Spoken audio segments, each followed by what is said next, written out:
চলো বন্ধুরা, আজকে একটা নতুন রেসিপি নিয়ে আসলাম, দেখতে থাকো। এই দেখো চিংড়ি মাছ কি সুন্দর নড়ছে না, কি সুন্দর নড়ছে, পুরো জ্যান্ত। হাতে নিয়ে খুব ভালো লাগছে, খেতে ইচ্ছা করছে না, কিন্তু পেট পুজো তো করতেই হবে। ওই জন্য আমরা আজকে রান্না করছি চিংড়ি মাছের রোস্ট। যেহেতু দাদাভাই বাড়িতে ছিল, সেহেতু একটু কেটে দিল, চিংড়ি মাছটা কেটে দিল। আমি মাছ বেশি কাটি না, দাদাভাই থাকলে কেটে দেয়। আর এই দেখো চিংড়ি মাছটা এইভাবে কাটতে হবে, লেজটা থাকবে।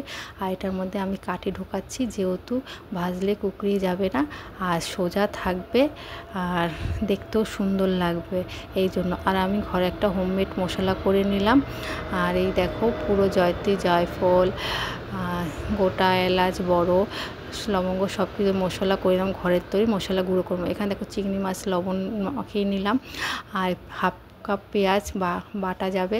আর এখানে ভাজা 1 কাপ, এখানে হচ্ছে গোটা ধনে, লঙ্কার গুঁড়ো, আদা, কাজু, রসুন, আর এখানে টক দই, সস আর টমেটো। এটা হচ্ছে উপকরণ।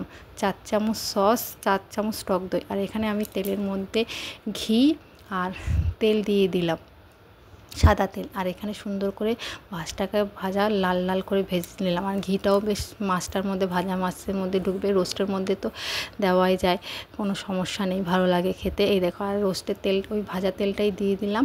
তার মধ্যে তেজপাতা, এলাচ আর দারচিনি যাবে, ব্যাস। এই হচ্ছে। তার মধ্যে যে 1 কাপ পেঁয়াজটা রেখেছিলাম, সেই 1 কাপ পেঁয়াজ ভাজা হবে। 1 কাপ পেঁয়াজ, আমার যেহেতু 500 গ্রাম, সেই জন্য আমি আন্দাজ মতন দিয়েছি। আপনারা যেরকম মাছ দেবেন সেরকম মশলা দেবেন। আমার এখানে যে সস 4 চামচ, 4 চামচ টক দই, কাজু, তারপর ধনের গুঁড়ো, যা যা মশলা ছিল সব দিলাম। হ্যাঁ, এখানে হলুদ কিন্তু যাবে না, সাদা থাকবে। রোস্ট মানে সাদা, হলুদ যাবে না। আর এখানে আমি লবণ আন্দাজ মতন দিলাম, যেহেতু যার যেরকম খায় লবণ আন্দাজ মতন, সেটা সবাই জানে। আমি মাছটা যেহেতু মশলাটা কষে তেল ছেড়ে এসছে, আমি চিংড়ি মাছটা দিয়ে দিলাম। চিংড়ি মাছটা দিয়েও একটু কষাতে হবে। তারপর কষে এলে দেখুন পুরো কষিয়ে নিচ্ছি, পুরো তেল ছেড়ে দিয়েছে। তেল ছাড়া দেওয়ার পর এখানে আমি দুধ দেবো। মেন আইটেম হচ্ছে এটা,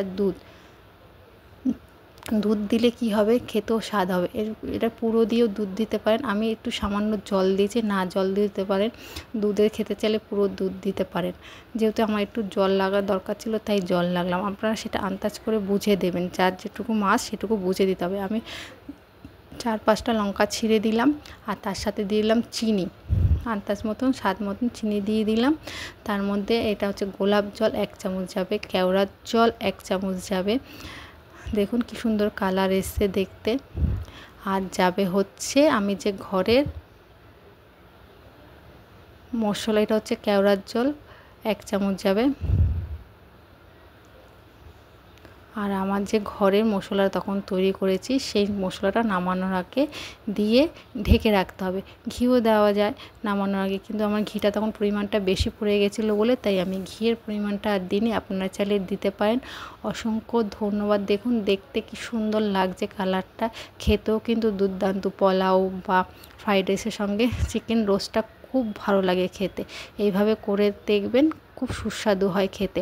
আর হ্যাঁ, আমার একটু ভুল ত্রুটি হলে বলতে, যদি কোনো সমস্যা আপনাদের লাগে ক্ষমা করে দেবেন, যেহেতু আমি পেজে নতুন কাজ করছি, ওই জন্য সবাইকে থেকে ক্ষমা চেয়ে নিচ্ছি। সবাই ভালো লাগলে লাইক করবেন এবং সাবস্ক্রাইব করে দেবেন। অসংখ্য ধন্যবাদ।